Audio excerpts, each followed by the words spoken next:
What an episode today. We had the pleasure of speaking with Eric Kapitulik, the founder and CEO of the program, and this man is just pure leadership. He will absolutely light a fire under your ass and motivate you. This is an awesome episode, highly recommended. Today's episode is sponsored by Vector Payments. If you need credit card acceptance or an easier way to accept payment for your business, go to vectorpayments.com. They make it super easy, can get you approved potentially within one business day, which is just unheard of. So if you need to accept credit cards, it's the easiest way possible, vectorpayments.com.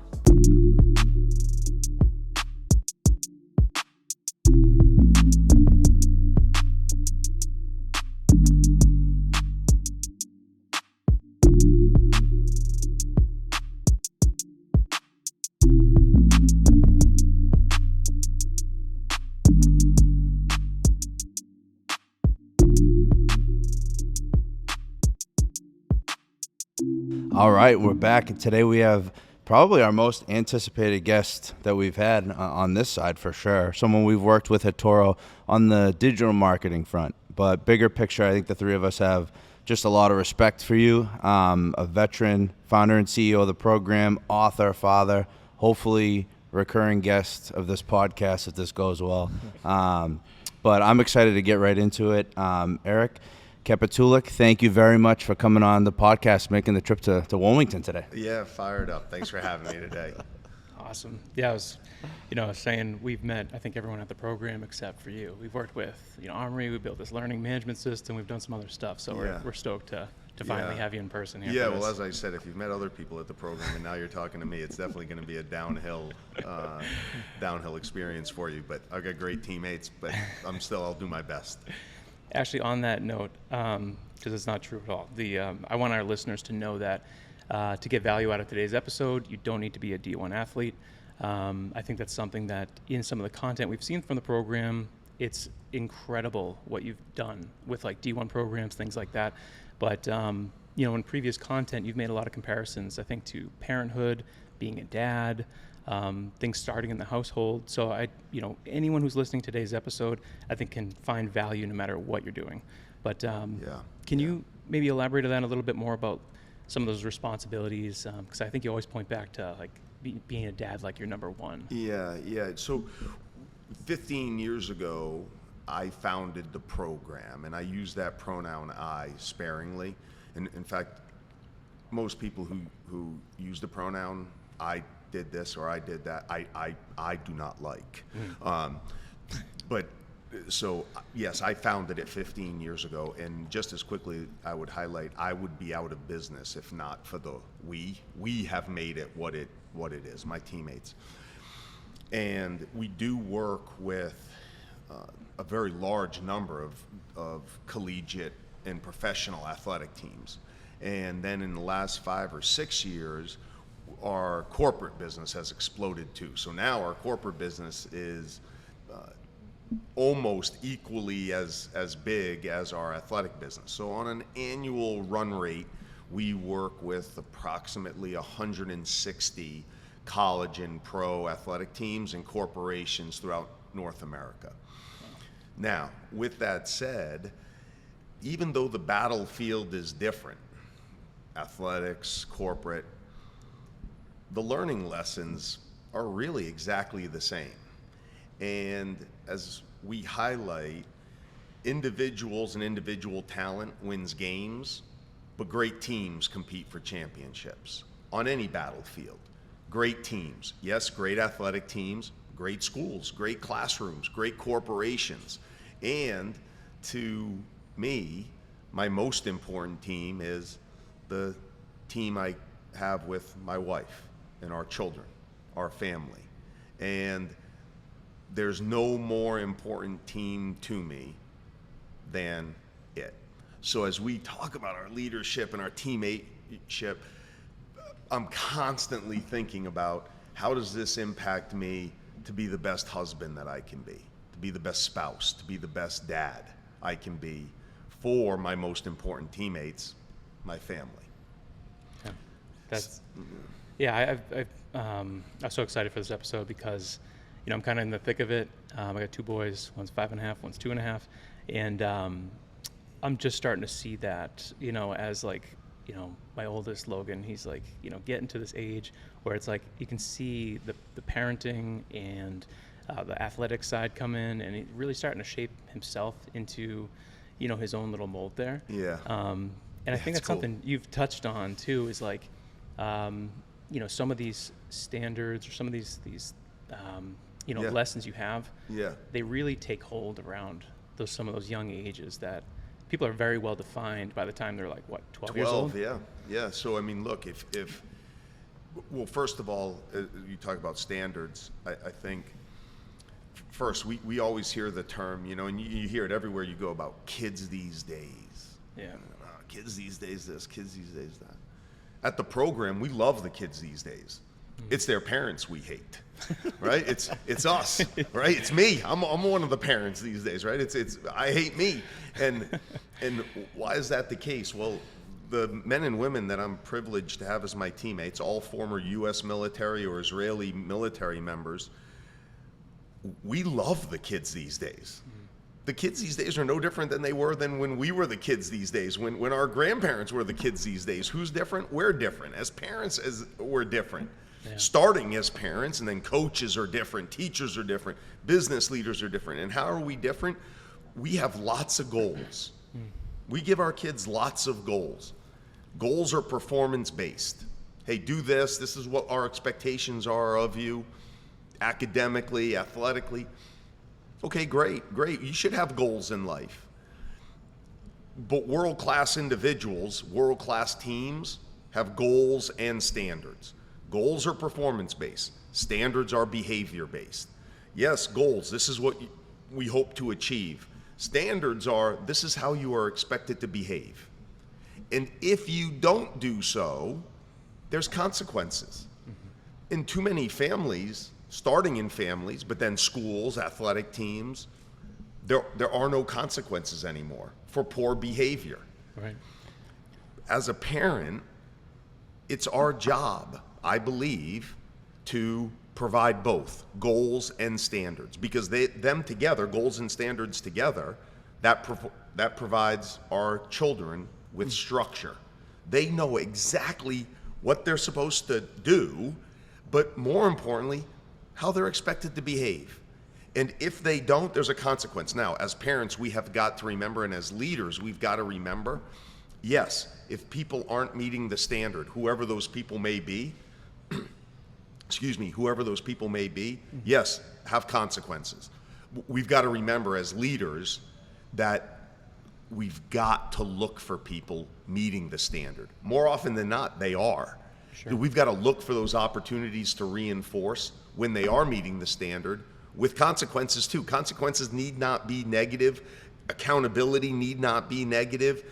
Yes, to get to the mountaintop, to be truly successful, I believe we need goals and standards. Yes, there should be consequences if people aren't behaving in the manner that you are. You're going to get to the mountaintop a whole lot faster and stay there a whole lot longer if there's benefits for when we do meet the standard. I'm loving this because you've already hit on a few of the things that I wanted to talk on and ask. One thing, though, I want to take a quick step back. For people that don't know you and don't know the program, I'm curious because you do span from athletic teams, corporate, world, families, all of that. What would be like if someone asked you, what does the program do? What's your goal overall so our demographic that's listening can fully kind of round you out before I touch on those points that I want to get to? Like, I'm curious how you would describe what the program is. Yeah. The program is a team building and leadership development company. Mm-hmm. We have one mission: develop great teammates and leaders to create world-class teams. There you have it. That could not have been a more rock-solid answer, I'll be honest with you.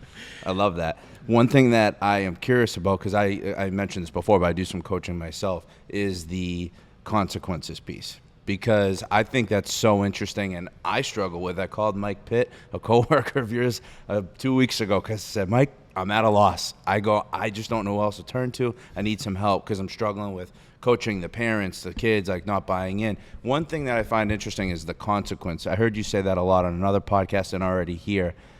Can you talk a little bit more about that? What does that mean to you? If you don't follow the standard, there are consequences. Yeah, so I think, a couple things, first of all, that you mentioned, and I think we all have to remind ourselves about this as teachers, as coaches, as business leaders. But certainly when I get back to my earlier kind of joke about, no, I love the kids these days, it's the parents that we hate, is that truthfully, I think you coach baseball, correct? Correct, yeah, yep. yeah, right. That when you think about it, most of the kids on the team and the great preponderance of parents you love, they love you, completely supportive. It's a vocal minority that makes it miserable for everybody else, okay? And we think like, oh God, it's me. It's not you. It's that they're miserable people. And it's not that they share or they don't share your coaching philosophy. They don't share your this is how we raise young people to be men and women philosophy. They don't believe in that. So no matter what you do, because you have a philosophical difference on how to raise young people to be successful men and women someday, there's nothing you're going to do. But there's nobody who's going to do anything. It's always, those parents are always going to be pointing fingers at, it's not their kid, it's somebody else, right?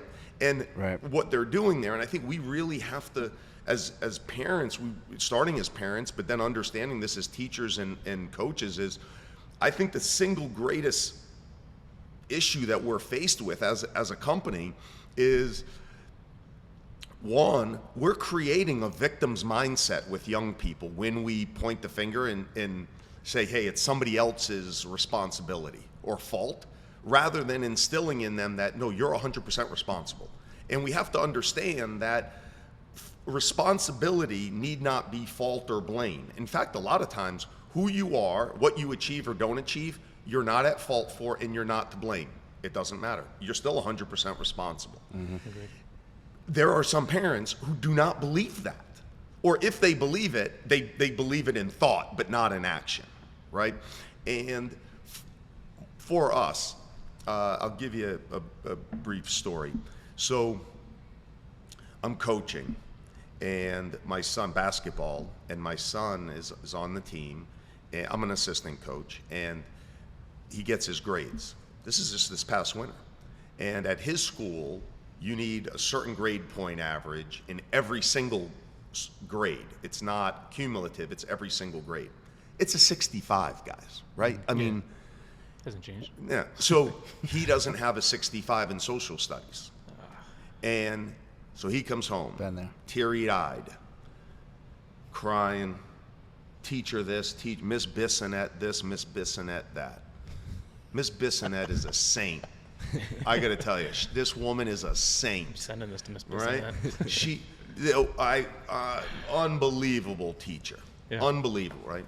Oh, it's the book this, the book that, right? Yeah. All right, so I let him blow himself out. I go up to his room.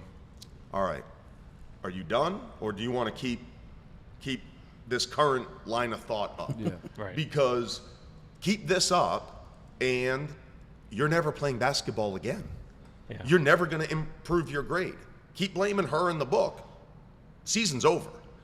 Okay, so instead, let's start with, you're 100% responsible, Axel, for everything you do or fail to do in your life. Let's start with that as a truism. All right, next, now, tomorrow morning, I'm going to play Miss Bissonette, you play Axel Kapitulik. All right, you come into the classroom. The first words out of your mouth should be, Miss Bissonette, I am 100% responsible for my grades. Let's start there. Let's practice that. So we practice this conversation. Okay, now you've got that down.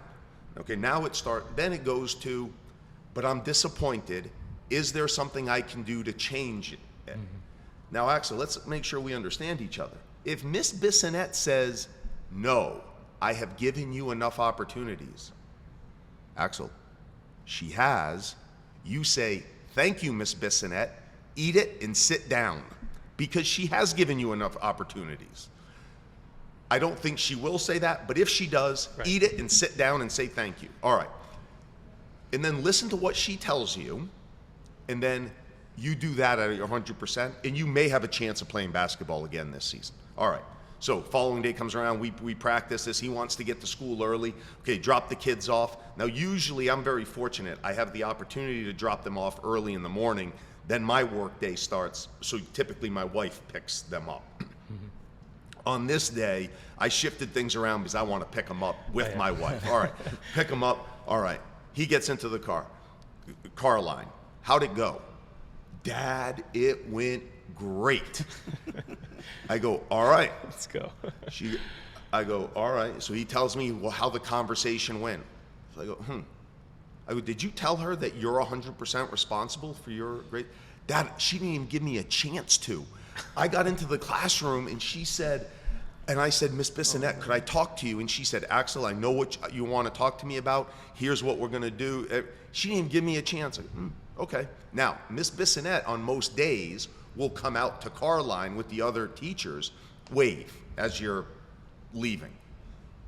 Okay. As we pull out, I pull over outside a car line, look at him. He's sitting in the front seat, right? All right. Get out. Go tell her. So here's Axel in car line. You got to get out of the car, kind of sheepishly, 11-year-old Axel, right? Kind of sheepishly, like walk over. Miss Bissonette, I just wanted to tell you that I'm 100% responsible for my grades. Miss Bissonette is still like kind of like looking around like, what the heck is this kid talking to me about? I don't care, right? I got a lesson I got to impart here, right? Gets back in the car. Okay, now fast forward 5 months later, Axel makes high honors, which means every single grade is over a 90. Same teacher, same book. 64 4 months earlier. 92 4 months later, right? At practice, at that same time where I'm working with Axel, start with I'm 100% responsible, I walk into the gym and there's parents there of kids saying out loud, Miss Bissonette this, Miss Bissonette that. She doesn't like the book. It's her responsibility to do this, her responsibility to do that. Now, I want to tell you, I failed as a coach that night. Because you know what I did? I heard the parents saying that. You know what I did? I walked past it. That's a lack of courage. We need more courage. I tell my son to show courage. You see somebody not treating somebody fairly, wrong. You don't go tell the teacher. I mean, that's what he gets told in school. Hey, you see two kids bullying each other, go tell the teacher. Not you, Axel. You go talk to the kid first. Show courage. As in businesses, you talk a lot of some of your audience being young. Remember, well, I got a problem with this person, so I'm going to go tell my boss. You lack courage. That's what you do. You lack courage. You need to go talk to that person first. Then, if there's no resolve there, then go talk to your boss about it. But as bosses, our first question should be to young people, have you spoken to that person yet about it? All right. I didn't that night. You know what I did? I listened and I thought, parents, I hate these parents. And I kept walking. Yeah. I should have stopped because by not saying anything, I don't show Miss Bissonette any support. And if you think as a coach, these parents are driving you crazy, can you imagine what it's like to be a teacher? Yeah. And I didn't show her support. I just walked by, and silence is consent, right? But interestingly enough, both parents who were talking about Miss Bissonette this, Miss Bissonette that, yeah, those families pulled their kids from the school and now they're at a different school. Of course, because they weren't the problem. That's right. Unbelievable. And that's going to be their kids, though, yeah, their forever. entire life. Yeah. I feel like kids these days, like, and I don't want to do the whole kids these days, but like they hate confrontation. Like they can't, muster up that courage, but it does start at the top. You're right. It does start with the parents. Axel's going to miss practice.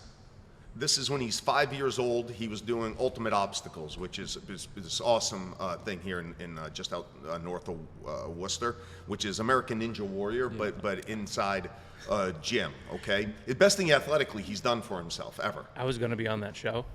I got a call back from them because I was trying to actually be on that show. So I know. Oh, American Ninja Warrior. Oh yeah. Oh, really? Like, oh, cool. During COVID, right before COVID. Really? Yeah. So I know what you're talking Well, about. okay, It's so awesome. so ultimate Kids love obstacles, that. right? Yeah, so it's a huge warehouse thing, right? And he's 5, and he takes a ninja class there. He wanted to do it, so I think once a week, left school, go take this ninja class, and he's not on some ninja team. It's just a class, but he has a coach that he calls coach. Yeah.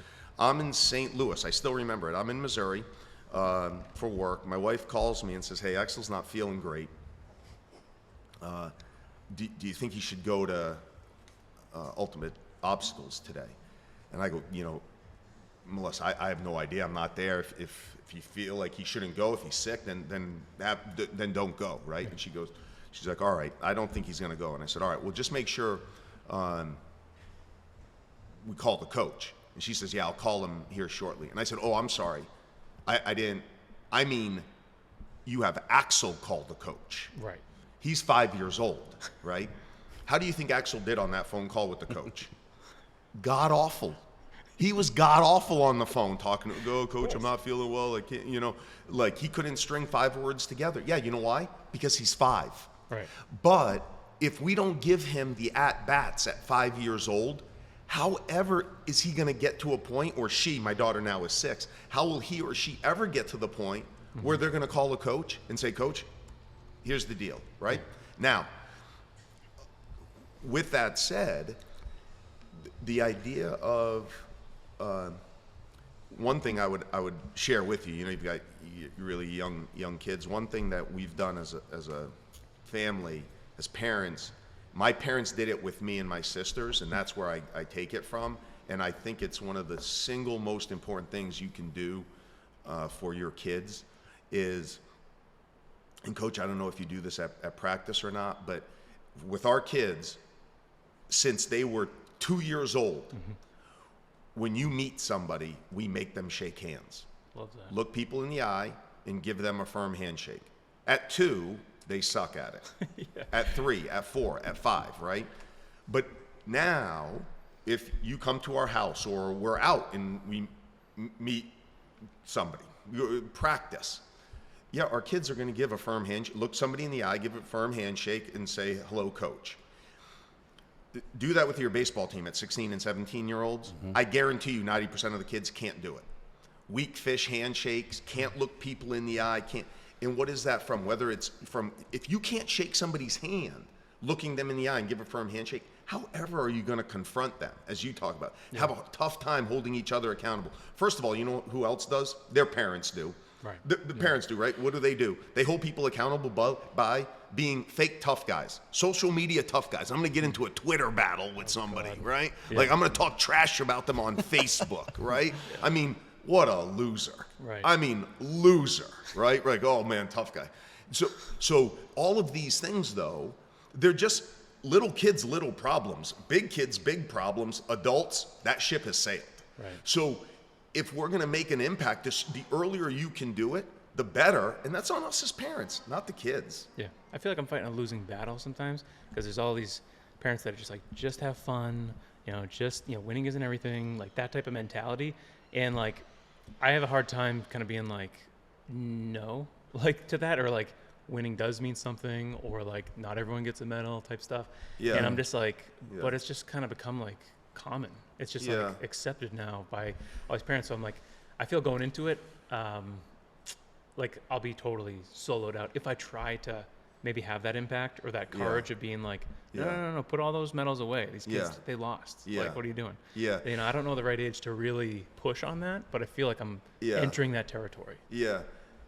Look, every kid is different, for one thing, right? For sure. Every child is different. Every athlete on your team is different. Every person in your corporate organization is different. So this idea that we treat everybody the same, false. You will fail as a leader if you treat everybody the same. No, we're going to treat different people differently, but fairly.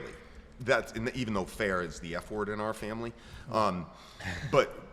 So, for one thing, the thing about it is to be completely transparent.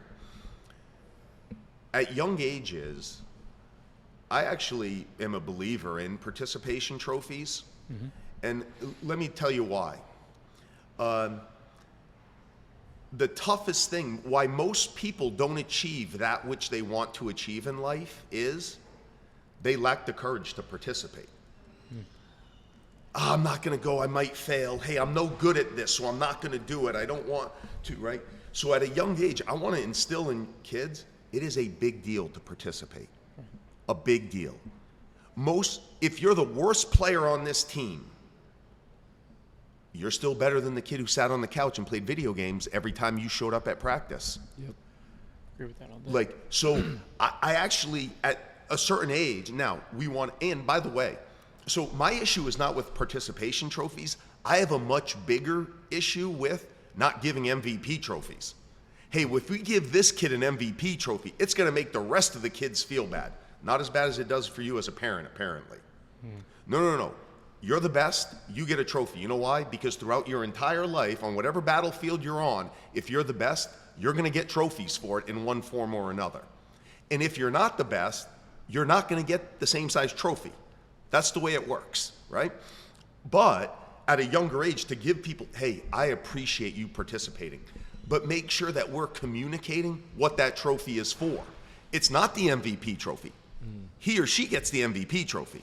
He or she gets the most improved trophy. He or she, but hey, the rest of you participated, and that's a big deal for us, okay? Number one. So just like I think, as long as we communicate what it represents, I think we're okay. Number one. Number two, with,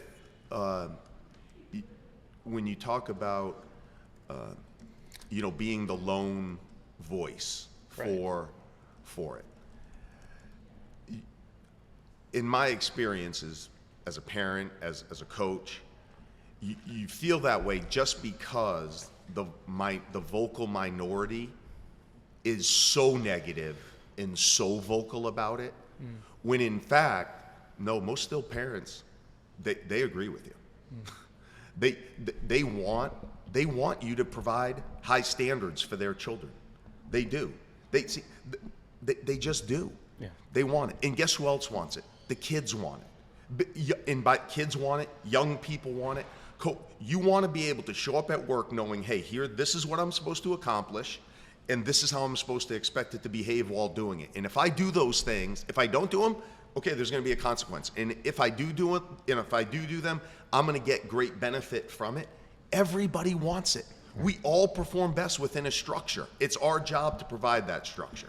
I'm curious if this is a common issue you see, and I bet it is, and it was my failure. And the example talking with Mike before, when I went into the phone call with him, it was, Mike, I'm doing this. I'm doing X, Y, Z, and I think it's the right move. We're doing all the right stuff, and I'm not getting any results. And it all came down to, well, did you communicate very clearly at the beginning what your goal was and why you were doing what you were doing? And I looked at that and I was like, damn, this is all my fault. It always comes back to that accountability. And I'm like, no, because I didn't want to talk to the parents. And I talked to the kids, but that wasn't enough. And, so I'm curious. Yeah. To me, it's very clear. There was no fixing it when I talked to Mike. Any issue or miscommunication, I don't think it's something that you can fix on the fly.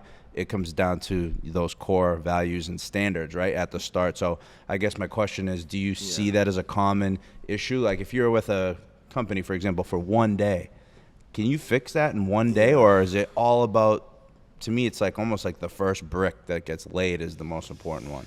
Yeah, this is a great question. And we talk about effective communication. I talked earlier about the program's a team building and leadership development company. We have one mission: develop great teammates and leaders to create world-class teams. You simply will not be the best teammate or best leader that you can be if you cannot effectively communicate. Period. Effective communication is mission critical for every single team that we're on. Every one. Let's start with our most important team, our spouses. If I can't effectively communicate with my wife and she can't with me, we got no chance. Yeah. Zero. With my kids, if we can't effectively communicate, zero chance. And that's true on every single team of which we're privileged to be a part. You've got no chance if you can't effectively communicate. When we talk about effective communication, when we teach effective communication, when we develop effective communication, it's funny because I'm talking to 3 dudes here right now, right? And it's funny because you talk about effective communication, most dudes are going to think, oh, how I speak. When in fact, how we communicate, a much more critical skill is how we listen. That's the first thing that we talk about. Listen to understand versus listen to respond. What's listening to understand? Listen, picture the first date with your significant other. Sat across the table, in my case from her. I want to suck the air out of the room. I'm with my ego. I mean, I just want to talk about myself the whole time. I mean, come on, right? I mean, I'm Eric Kapitulik. Of course she wants to hear just about me. Of course, like, are you kidding me, right? But I'm just smart enough to know, hey, dummy, shut up and ask her questions, right?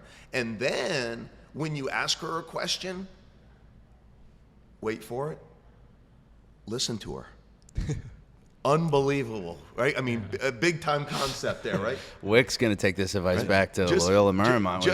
You'll kill it. You'll kill it with your, you'll kill it with them, right? Unbelievable, right? So just listen and nod your head when you're supposed to nod your head. Smile when you're supposed to smile. Yeah. Be present, right? When she gets done talking, ask her a follow-on question, right? Listening to understand. Your first date with your significant other, listening to respond, picture your last fight with that same person. Chances are that's listening to respond, right? So effective communication, number 1 with that, right? Number 2, when we talk about effective communication, as a parent, I would suggest to you, conduct what we call a back brief. Hey, this is what I want you to do. Okay, you got it? Yep, I got it. Okay, tell me what you're gonna do. And make that person come back to you and tell you what you're going to do as a parent, as a coach, whatever. That's called the back brief. Now, there's a lot of different parts of effective communication. Those are 2 that your audience can do today with their teams, okay?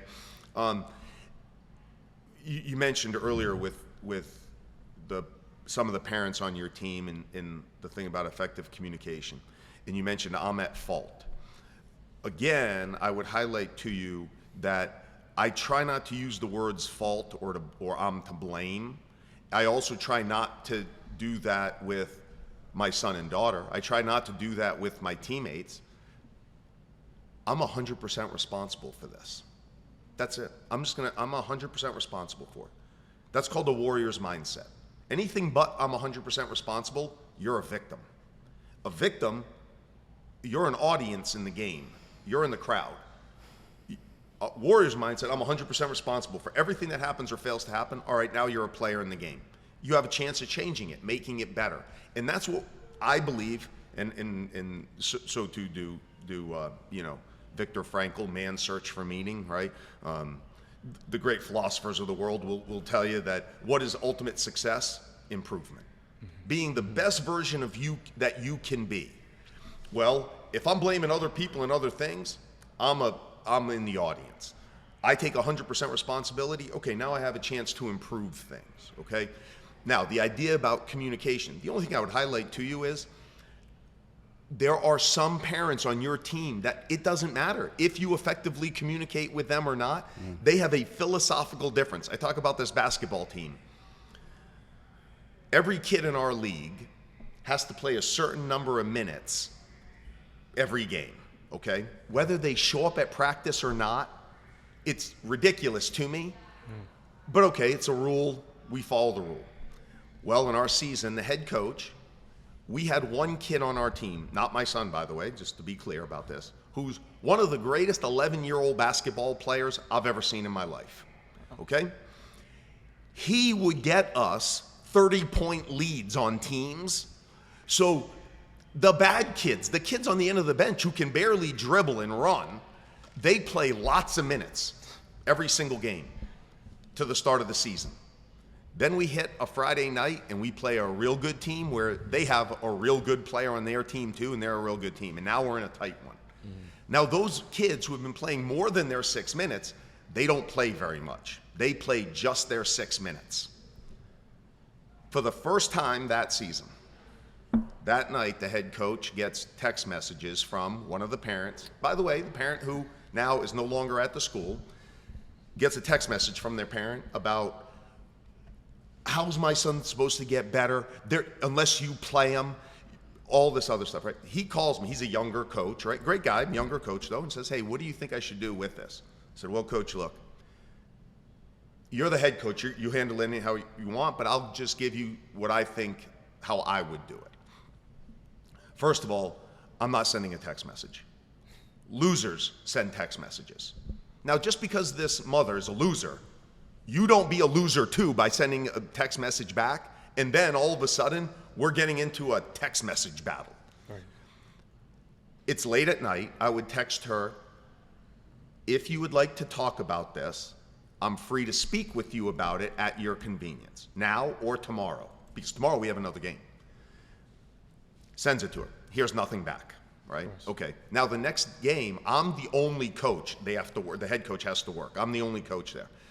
We beat the team by 30. Okay, all the kids play a whole lot that day. Afterwards, we're in the locker room.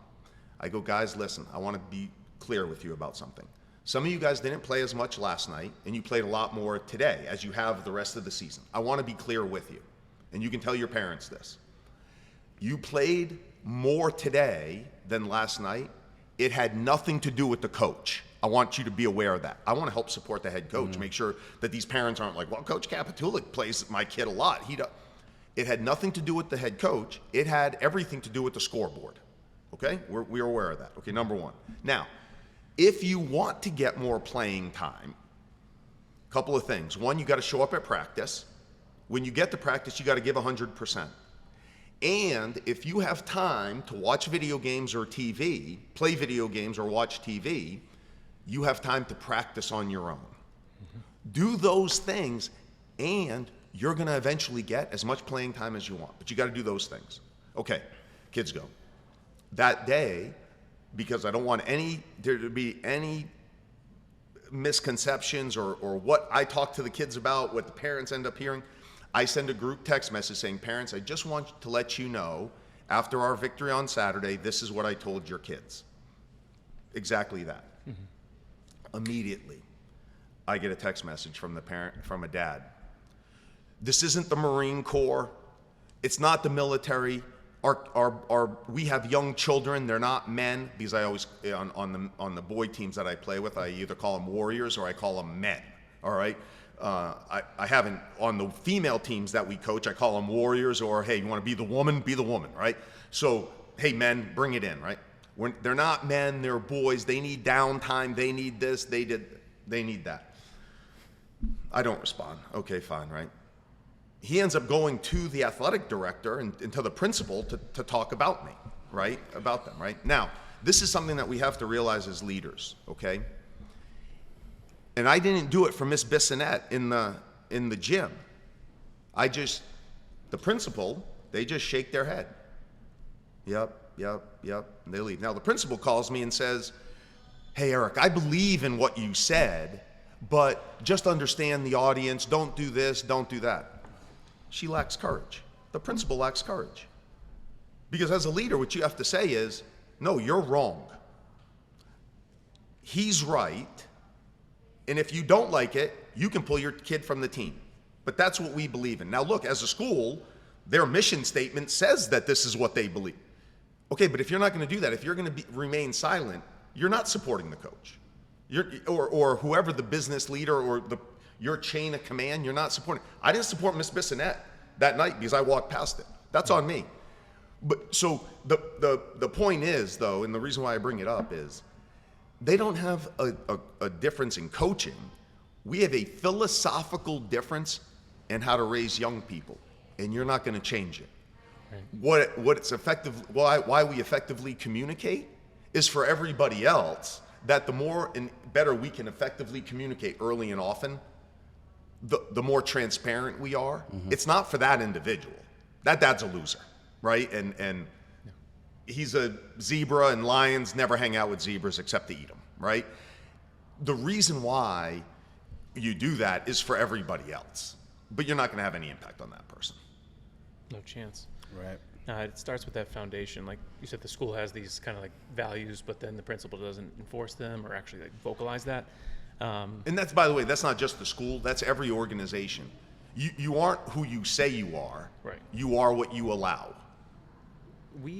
So much to tap into there. So like we work with so many businesses that they get going, they start making some money, and then all of a sudden they need like a facelift, a rebrand of something. When they hit a certain threshold of dollars, when they hit a certain number of employees, something, and then they try to reinvent themselves and add in like core values all of a sudden. Yeah. It's something that like, I don't know, I feel like when you're at the foundation or when you first started the program in 2008, is like you had kind of your values. Like this is who we are. And there's a lot of these businesses we talk to that kind of put them in play later on. Yeah. And I think they, maybe don't truly believe them or have a tough time enforcing them. But what would you say to, some of these corporate people that maybe do that? They write it on the wall. Yeah. And then it wasn't like a, real participation with all their employees first. Yeah. Because it sounds like something similar to what you were tapping into there before. It's like, you got to believe in something. It 100%. I mean, look, right, the whole niche thing, right? Try to defend everything, you defend nothing. Try to stand for everything, you stand for nothing. Okay? Just like you're talking about effectively communicating, now I'm into the season, I failed to communicate effectively at the beginning of the season. I think first and foremost as leaders, stand up and say, hey, look, I made a mistake. I should have done this early. I know that now. I'm going to do it today. Because waiting one other day knowing that you made a mistake to live with it, getting back to a leader's greatest mistake. Bill Gates once said, don't ever hire B-level people, because if you hire B-level people, you'll hire C-level people, and then A-level people leave. Now, Mr. Gates has a whole lot more money than I do, okay? But we take exception to that only because, not that we disagree with what he's saying, we take exception to it only because you don't truly ever know what you're hiring until you hire them. So the mistake isn't hiring a B-level person, it's keeping them after you know they're a B-level person. Fire them. I mean, yes, as a leader, you have somebody into your organization, you got to try to develop them. Okay, so we try to develop them. If they're not developing to where you need them to be or the pace you need them to develop, get rid of them. You are messing with yourself and your entire team by allowing it to continue. You're also hurting that individual because eventually that relationship will fracture, eventually. Better for them to move on to the next team than it is to keep them knowing that that relationship is ultimately going to fracture. Okay, now let's talk about values. Same thing with effective communication as it is with values. Some organizations, they don't think about it early enough, or what we would say, because we feel like as a founder, you should be thinking about who we are as quickly as what we do. As soon as that, it's even more important. It doesn't always work out that way for certain individuals and certain organizations. Hey, that's okay. That's okay. Maybe you are down the road a ways. But eventually it's going to get to a point, and that point might be 6 weeks in, it could be 6 years in. Everybody's different, where who you are is going to end up being more important than what you do. Figure out who you are, what you represent as an organization as soon as you can. Now, if you haven't done it and you are 6 years down the road, good, today, do it. Do it today. And what we tell leaders is who you are. That's you as the leader of the organization, of the team. That's you as the head coach. You determine who we are. Too often, organizations as a leader, hey, I'm going to try to be inclusive. I'm going to get everybody in my organization or everybody on my leadership team to be part of this. Let's figure out who we are. And we try to be everything to everybody. Don't. Diversity, equity, and inclusion. I cannot say this strong enough. It is a combat multiplier. The more diverse, diversity, equity, and inclusion is a combat multiplier in people's experiences in life. Race, sexual orientation, socioeconomic backgrounds. It is a combat multiplier. Zero diversity in core values. Zero. At the program, we're selfless, tough, and disciplined. When we hire people, yes, they have to be talented, but they must share our value system.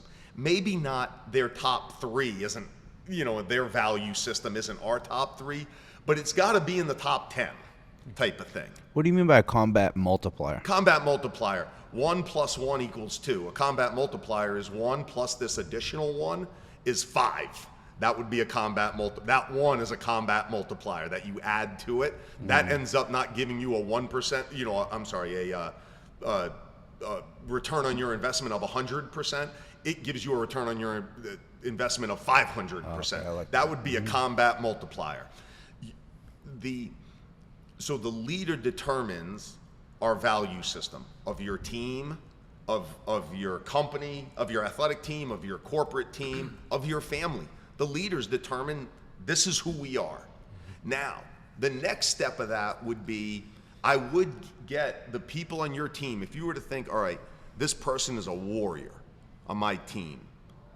We're going to get those people onto our team to help us determine how we define our value system. So we say we're selfless, tough, and disciplined. But if I tell you guys, or if I tell everybody in your audience, okay, write down how you define tough, they're going to write a definition of tough based on their experiences. Why? Because we're all the sum of our experiences. Man, the universal term man, men, women, all of us. We are a sum of our experiences. So based on those experiences, we have a certain definition, a mental picture of what a tough person is, what a tough person does. That's great. But for our organization, this is how we define tough. So it's not about being tough, it's about being program tough. That's what we're trying to recruit to our organization. That's what we're gonna give bonuses for people being program selfless, program tough, program disciplined. So have those individuals help you define what they mean for your organization. What we highlight, and you mentioned it earlier about they got these kind of value systems on a wall. Yeah. That means you have words written down on your wall. It doesn't mean that that's who you are. And too often, there's 14 of them. By definition, 14 cannot be core.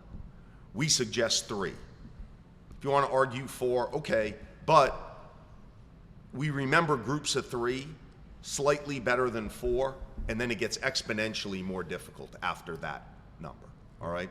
So we suggest 3. The leader sets who they are. He or she gets input as to how they define those terms for their organization. And then you have standards, daily standards that reinforce those core values. Whether you're on day 6 or year 6 or year 16, you can do that today and it doesn't cost you a penny. Be on time, obey the law of the land, and never place blame on others. The 3 standards of the Merrimack College baseball program. There you go. Like 10 years ago, but I remember them still to this day. There you go. We talk about it all the time, the different standard. And there you go. And what we would highlight is for being on time as an example, if you can do it. Now, you can't do this always with every standard, but if you can do it, make it as black and white as you can possibly do it. So being on time, based on your experiences, right, on our experiences, being on time might mean 30 seconds before you slide in right before the head coach does and you sit down. Well, hey, I'm on time based on our experiences. Other people, it might be, hey, I'm there 5 minutes early, notebook and pen, ready to go. That's, okay, now I'm on time. And that guy is not on time. That girl's not on time. A man or woman's not on time. That's why we want to say the standard is not be on time. The standard would be we're 5 minutes early to every meeting, notebook and pen. That was drilled into my head. 13-year-old AAU, they were like, if you're on time, you're late. Yeah. And it was like you had to be there 15 minutes early, ready to go. And I'm trying to drill that in at home. Yeah. And oh my God, my wife is so late for everything. It's so hard. We're not those people. We're not that family. Yeah. Damn, Cease is not going to be happy about that. I know. Diamond out his wife like that. I know. Sorry. No, edit that out. Edit that out. Please, yeah, would you? No, we're working on it. Yeah. But we haven't hit those important years yet. I guess that stuff. But anyway, sorry. You were saying. No, I just agree. Is that to the extent that you can have very clearly defined core values and just as equally clearly defined standards that reinforce them. That's a way that as teammates, if I know exactly what they are, then I can hold myself to those first. Mm-hmm. And then I can hold my teammates to them. So it's not like, well, hey, we work hard here. Yeah, but how I define hard work and how you define hard work might be different, and that could cause conflict. So the fact that we have very clearly defined standards, which, by the way, just like you took members of your organization in to help you define what your values are, I would get members of our organization in to help define what our standards are that reinforce them. Hey, what are the things? How are we going to behave toward each other?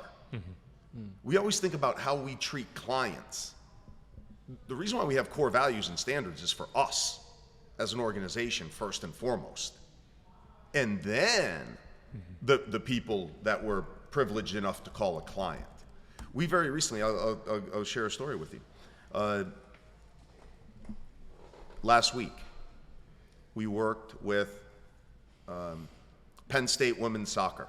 I'll say their name. We work with Penn State women's soccer. They didn't have a great event with us.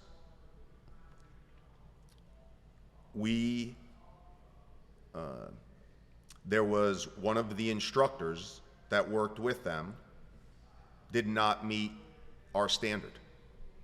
And because of that instructor, the coach was unhappy with the event.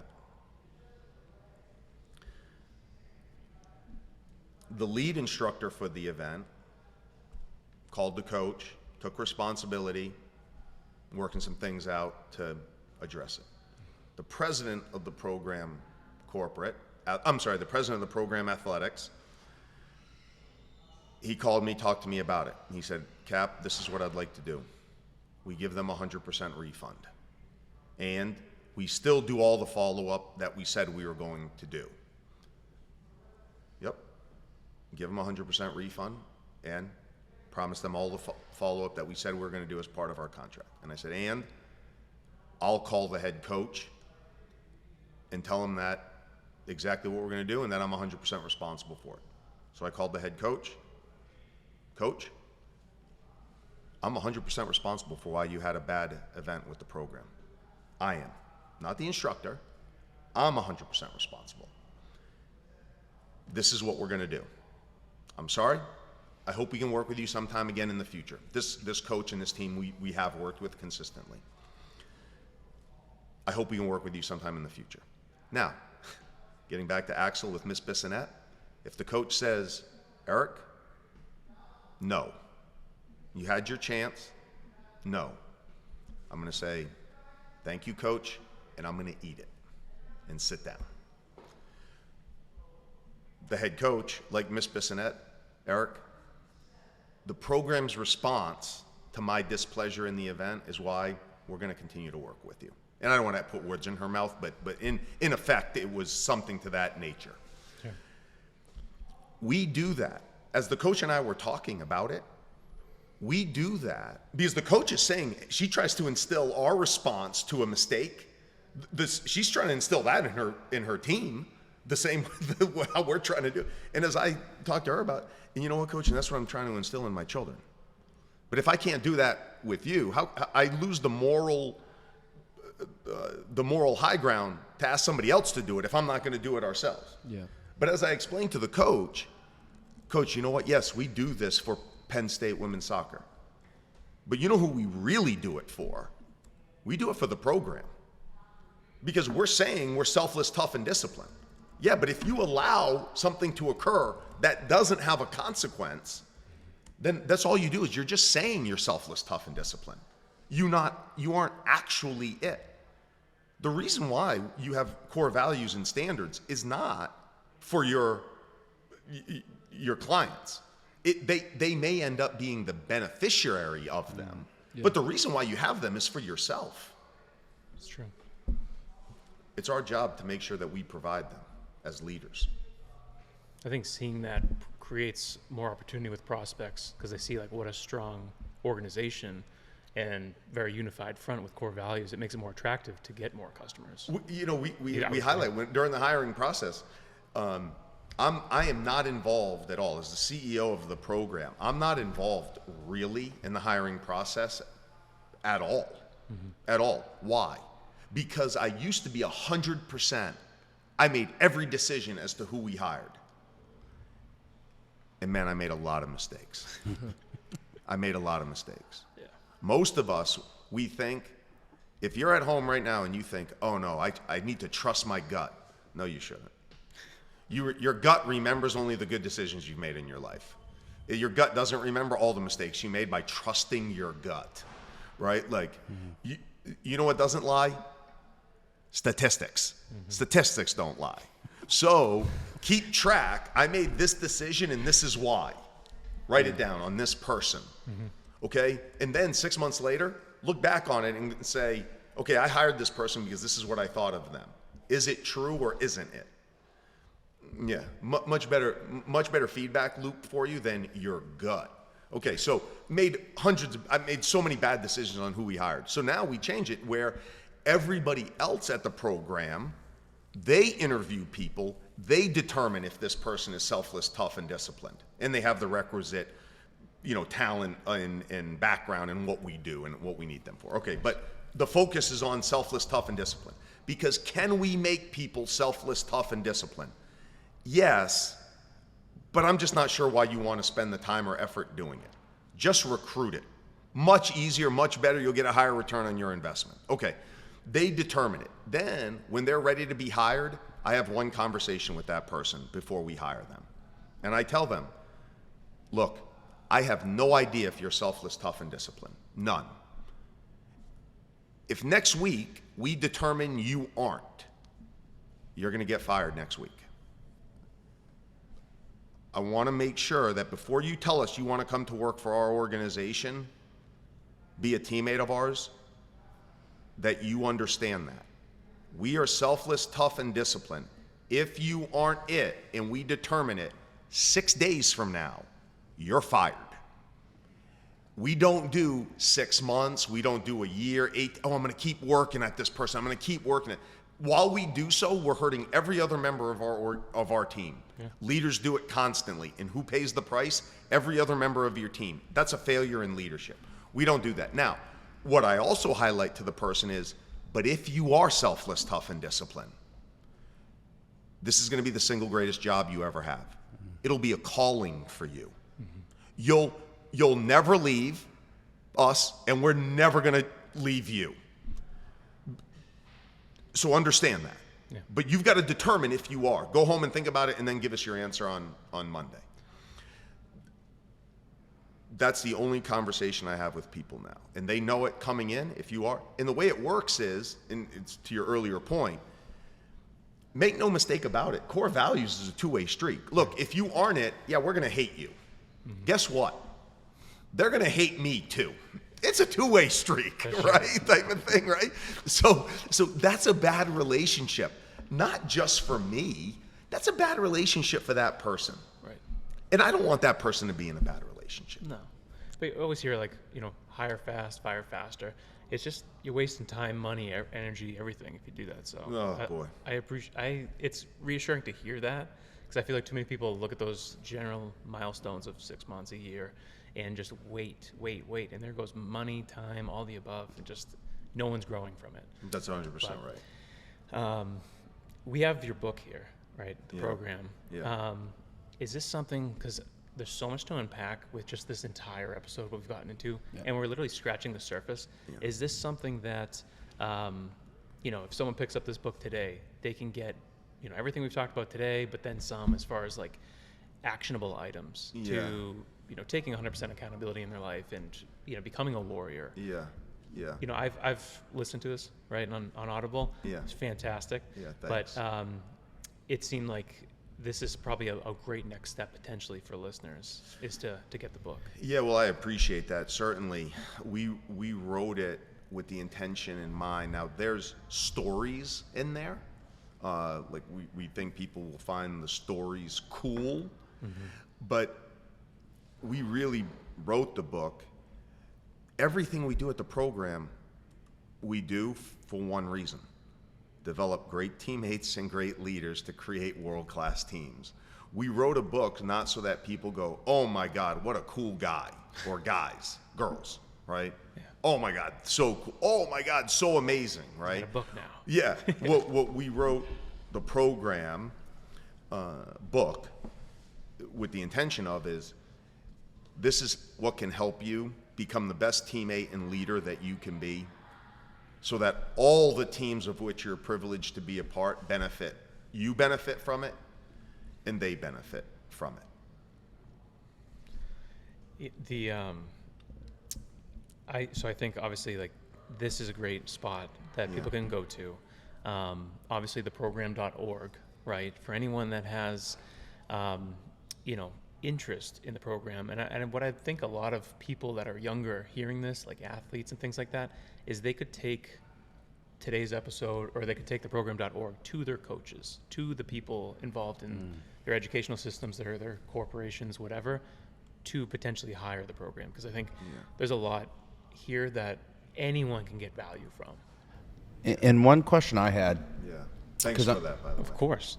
Because I'm curious, but also I think it can help the program continue to grow, is I want you to speak to, there's got to be, I'm curious if you're 100% truthful. I know you're going to be, but I'm curious the answer here. There's got to be a difference with working with Penn State soccer or like Penn State football, and they're going into Death Valley in the whiteout against, Michigan Saturday night, and they're ready to go to war versus going into, Thunder Mifflin paper. Down the street. Is there a little less juice? And can you speak to Thunder Mifflin? Yeah. Why should does this program make sense for them? There's got to be that market for you guys that I'm sure you'd crush, but I could see them being a little intimidated to bring the program in. Right, yeah. Great reference, by the way, for The Office. It's really quite interesting, and it's something that we highlight in getting back to this dad who, my child is a boy, he's not a man. They should be treated as children, right? Pro teams, a lot of, we get feedback from sales calls with a lot of pro coaches, right? And the coach goes, oh yeah, well this will work in college, but these pro athletes, they're this, they're that. Corporations. Yeah, that'll work with athletes, but as corporate, how much money these people make here, or hey, they're union. They just want to come in the morning and leave at 5 and nobody say anything to them, just do their job and move on. We take exception to all of it. We've had coaches, administrators at school ask us, hey, what do you do different for the girls? And I tell them, and I'm thinking when I get asked that question, by the way, female administrators ask us that. And immediately I think, oh my God, my sister's a 2-time first team All-American women's lacrosse player. I think, oh my God, my sister is somewhere in the world and she just got a nervous twitch and has no idea why, right? Like, what do we do different for the girls? Is this 1950? Like, what do we, I don't know. Like, so we, regardless of who we're working with, we have a core belief. And that core belief is that everybody's a hero when it's 70 degrees and sunny out. Everybody is. Everybody gives you the right answer when they're sitting in a climate-controlled room. Unfortunately, that's not when you need them. We need great teammates and great leaders, not when it's just 70 degrees and sunny. We need great teammates and great leaders when it is hitting the fan. And that it hitting the fan, as a family, it could be a sick member of your family. Some adversity that your child is facing, that your spouse is facing, that you're facing. It could be adversity, yes, on your athletic team, a losing streak or poor performance on yourself. Maybe you lose your starting position, or trying to make a team and get cut from a team, right? But for corporations, it could be, losing the big client, missing that sale, huge sale that you thought. It's just adversity. It's all adversity. And how we what we teach people, and then how we develop individuals to handle that adversity. And by the way, equally important, how to handle success in life. Both are equally important. What we teach and how you develop it so people can attack that adversity or that success in equal measure. Those things are constant regardless of the battlefield. Regardless if you're talking about women's soccer team, softball team, your Merrimack baseball team, major college football team, pro athletic team, corporation, family. Yes, it's a different battlefield, but how we address it, everything we do in life is habit forming. Everything is habit forming. So what our habit is of handling success, our habit of handling adversity, is our habit to blame the other person, blame the teacher, blame the coach, blame the other person. Is your habit to go tell the teacher rather than go address the bully? It's all habits. Think about, we're coming out of COVID now, right? Think about how many people during COVID blame COVID for issues that they were facing, either as an individual or as a team. Now look, I want to be very sensitive and empathetic. If you lost a loved one from COVID, you lost your house in severe stress from loss of revenue, so you supporting your family, and those, I want to be very sympathetic and empathetic to that. Yeah. Here's the truth. Look at the numbers. That's very few people. Now, if you are one of those people, it's a big deal. Yeah, but when you look at the chances are, nobody here had the death of a loved one occur, a family member occur because of COVID. Now, if you did, okay, look, yes, very horrible. But that's not most people, but yet most people still blame COVID for everything that was wrong. Think pre-COVID, everybody said, I can't work out because I don't have enough time. Then COVID happens and everybody goes, oh man, sitting at house, I just gained weight because, COVID, I was just sitting around the house, right? I mean, look, everything we do in life is habit forming. Develop great habits. And those habits, ultimately, great habits will end up determining our success. Poor ones end up determining our failure. So whether it's a women's team, a men's team, a high school team, a college team, an AAU team, a pro team, whether it's a corporation, and most importantly, as us, as members of a family, with our spouses, our sons and daughters. How we, and what we instill, what we teach, and how we develop it, it's very consistent. The biggest difference for us is because we have a belief in personal development, leadership development, and team building through shared adversity. When you work with a program based on level of you are and a host of different factors, the level of adversity we might put on a team could be very different than, let's say, another team or a different sport. It might be very different in one corporation versus another. But but that's true year to year. There may have been a year at Merrimack Baseball that, based on the makeup of that team, maybe we didn't put that much adversity on them. Maybe the Merrimack softball team, we put more adversity on them than we did the baseball team. Why? Because the makeup of their individuals for that year to help them get outside their comfort zone required that greater adversity. The following year for Merrimack baseball, you have that development as a team. Maybe then we put more adversity on you. So it's really the what we do differently.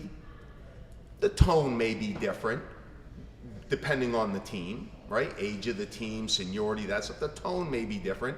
The level of adversity may be different, but it's different based on that team today compared to a team that same team that we might work with in the future than it is based on these things like people's sex or age, something like that. Damn, that was a good answer. Right. No, I just saw the fact that what do you do different for the female team? Like I was just thinking the same thing. Like my sister would lose her shit. Oh my God. She did crew at Boston College. Yeah. And waking up at whatever, like 5 a.m. to lug that thing down to Charles or whatever. It was just like, you know, that mindset. Yeah, like, I did crew for 1 year, and then I was like, yeah, lacrosse is for me. yeah. Well, we're all spring sport guys here. We got lacrosse, all baseball guys here. And the same. I'm like, my sister Maggie would kick my ass. Right. Yeah. I know. Yeah, I know. But but I mean, look. Here's the truth of it, though. Parents talking about, hey, they're not. Hey, these are just girls. Oh my God. Oh my God. What a mistake to say that. But then, and you want to somehow say like, oh no, but we're going to make everybody. Look, you want somebody to be a certain way. Look, you want your daughter. I want my son to be selfless, tough, and disciplined. So at 5, 4, 3, 2, yeah, I'm trying to do the things age appropriate to help develop them so that he becomes selfless, tough, and disciplined. Yeah, same thing for my daughter. The same exact thing. Now they're two different people. So the same things I did for my son that I hope will help him develop into and become a great man and as successful as he can become in life. On some levels, it's different than my daughter. But that's not because she's a girl. That's because my son is a yes sir, no sir, yes coach, no sir, young person. My daughter, she's a terrorist. A terrorist. And if I'm going to help them become the best people that they become because they're different people, I have to do some things differently with them. But that's not because of differences in sex. That's because they're different people. But I know that if I want to help them, and my wife does too, by the way, even though I know you're bad-mouthing the heck out of your wife. Oh my God. My wife, Melissa, you're perfect. Is that if we're going to do that for our children, we have to address it as early as we can. And the earlier that we can address it, the better. I'm so sorry, Cecilia. I know you're the terrorist on yourself. I really am. You know what's funny is like yourself halfway through the podcast, we were talking about just like analytical thinking and actually like listening to people, and I was going to say like how badly I messed up last week, where I wasn't truly listening to every word she was saying, and I was going to apologize on the podcast, and then half hour later I was bashing her. So I was like, I totally dug myself deeper on this. But yeah, you were talking Cecilia for hours this morning though when you walked in. I did. Yeah, it's just bad timing. We weren't recording when you were talking about how beautiful she is this morning. Of course. It was weird. I have one more, but I know we got to wrap up soon. We do. But I've heard you on other podcasts, and now we're here. I want to go a little different. No program, nothing like that. Sunday night at home, what are you doing? What are you passionate about? You're at home with the family. Like, what's something that maybe, because you get on and you talk about this because it's so important, but something maybe you haven't touched on before. Yeah. Admittedly, on paper, my resume, I get it. There's some accomplishments on there that are different than others. And because of that, I get paid to talk about some of those things, right? We market some of those things for me and my teammates at the program. You should. So people then want to say, hey, what's the next mountain you're going to climb? What's the next adventure you're going to do? What's the next this? And I'm always quick to highlight whichever one my son and daughter want to come on with me. Whichever one my wife wants to come and do with us, right? Like, there is no team. Everything else that I've done, if I've done something in my life, everything else pales in comparison to husband and dad. Everything. The great challenge of my life is being the husband that I want my daughter to marry someday. The great challenge of my life. Great challenge of my life is helping raise my son to be a great man someday. And yes, I believe there are certain things that men do. That doesn't mean women can't do them. I want to be very clear about that. I believe there are some things that I have to develop in my son so that he is who he is for his spouse and his family, regardless of his spouse is a male, transgender. Hey, all of those things, love who the heart wants. What do I care? Right? But being selfless, tough, and disciplined, that my son's a pro athlete, my son's a special operations Marine, my son climbs Mount Everest. He knows, because he hears it all the time here. Right. He hears it. Hey, Axe, if those things make you happy in life, go ahead and do it. If they don't, I don't care one little bit. I care nothing about that. That's what you do. Who you are is much more important. Raising him to be the man that he can become, that's the great adventure in my life. If you go to theprogram.org, right, there's a lot of different resources, things like that you can find there. Yeah. One thing that I'm always amazed at is not just your social, right, because there's these highlight reels with D1 teams and all that stuff that are wild on Instagram at theprogram.org. I recommend everyone follow it. But in addition to your own content, I'm seeing the schools you work with put out crazy content. Yeah. Mike Pitt sent me a video of Michigan State football. Yeah. Created like a 9-minute, 10-minute thing. Yeah, it's pretty cool, right? When I look at like any sort of video or movie these days or something we're going to watch, I always look at how long it's going to take. Yeah. And I'm like, all right, well, okay, this is fine, whatever. 10 minutes, I'll watch. Yeah. I start watching it, and it was over before I knew it. Yeah. And I was ready to run through a wall. Yeah. Like it Yeah, was it's cool. got me so fired up. I got probably the best workout ever after watching that thing. Yeah. But what's that feel like, you know, to kind of see all this different content being created around the program, and maybe some of the best ways that people can get involved? Yeah, thanks. I appreciate it. Well, absolutely. You know, if you're interested in working with the program.org is a great place to start. You can fill out a contact us email. We get that, and my teammates respond immediately. There's our letters on leadership that people can sign up for at no charge, which are monthly letters on leadership. Yes, we have our podcast. And then obviously with our services and working with us, we have our experiential training service, we have consulting services, we have executive coaching that includes coaches. So those are all ways to work with the program. Mm-hmm. To answer your question about how does it make me feel, I think it's just a reflection of my personality. My dad was a policeman, my mom was a school teacher. And when I first started out, you know, I had nothing. And my mom and my dad would say to me often, you know, God, Eric, I just wish we had more money that we could help you out. And I used to tell them, you know, Mom, Dad, I appreciate that, but I'm kind of glad you don't. Because people ask about, hey, what was your business plan when you first started out? Well, if you got mom was a teacher and a dad who's a policeman, and you're a Marine, and then you have $80,000 in debt from the University of Chicago Graduate School of Business to get your MBA, and you start your own company, your business model is sell, revenue. Because without it, you don't eat. Oh, it focuses you. Yeah. It gets you up in the morning, right? I think, thankfully, and I don't know if this is nature or nurture, but just by my personality, although we're far away from those days financially, I still wake up in the morning thinking, I gotta go eat, and getting after it. There's a very famous quote that the CEO was asked, hey, how'd you sleep? And he said, I slept like a baby.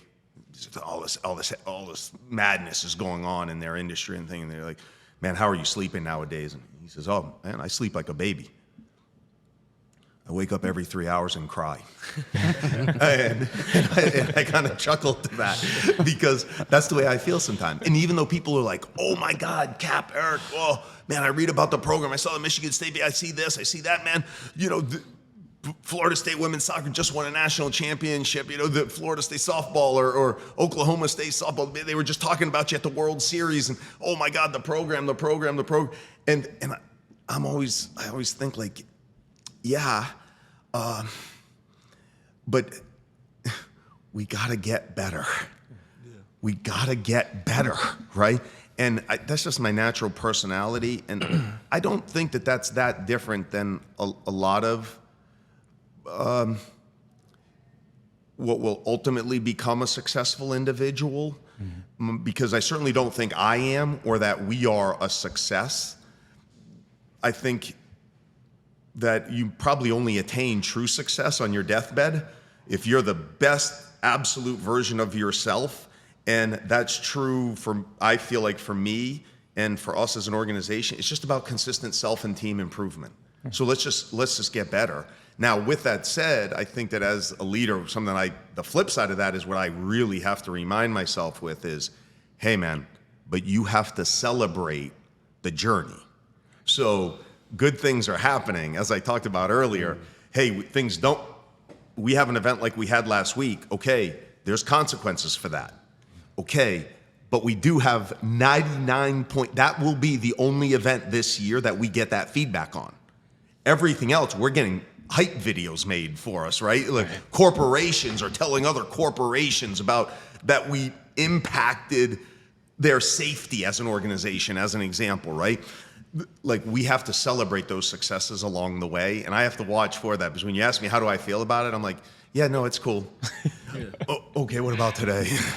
Like time to go eat, man. We got to get better, right? I personally, that is how I feel. On the outside, I'm like, oh man, it's great, and boy, and it's awesome, and boy, we're so fortunate for this. It's a balance there for me. Yeah. I mean, it seems like those habits just will never go away. Always improving, working on it. No. And getting back to it, to be honest with you, and where it's most important for me is as a parent, right, is that just because that's my attitude, and it's something I've really had to work on. And my parents, God bless them, one thing they did yes, they told me to shake hands, and that's something I use as a parent. One thing I don't do is that in high school, I was a good high school basketball player. I would score 28 in a high school game. That's a lot of basketball. That's a lot of points in a high school basketball game. As soon as I ended, my dad would be like, hey man, you missed those 7 free throws. So it was never good enough. And I have that. And it's taken me a lifetime to really work on being happy and not making happiness equal satisfied. Right. But you can still be happy even though you're not satisfied. It's taken me a lifetime of work to do that. And I don't want to, even though I still have that habit inside of me, I do not want to instill that in my children, because ultimately what do I want out of my children? I talked about it earlier, and if you ask him, or if you listen to the podcast with my son, he'll tell you, what ultimately do I want out of my children? To be happy, to be truly happy. Right. Now, true happiness, very often that requires great sacrifice, great hard work, great long-term greediness, right? No, limiting pleasure for the sake of long-term. But ultimately, God, I want them to be happy. So, love that. Yeah. I think that's been the theme throughout the whole podcast. I hope our listeners really got a lot out of this. I know I did. But thanks again for having me, guys. Yeah, thanks for having me. Of course. Yeah, this was a blast. Any final thoughts? No, I just think it's refreshing, because I think you'd be doing this even if you weren't getting paid, and you can hear that in how you speak about it. Yeah, well, it's just 100%, authenticity, and that's how you get to run a really good business, which you guys are doing. So I'm looking forward to the future and having you on again. Yeah, well, thanks. I love being here. Thanks so much for having me. I think we all guys. enjoyed really that. appreciate it. Yeah. Thank you very Thanks, Cap. much. Thank Yeah. you.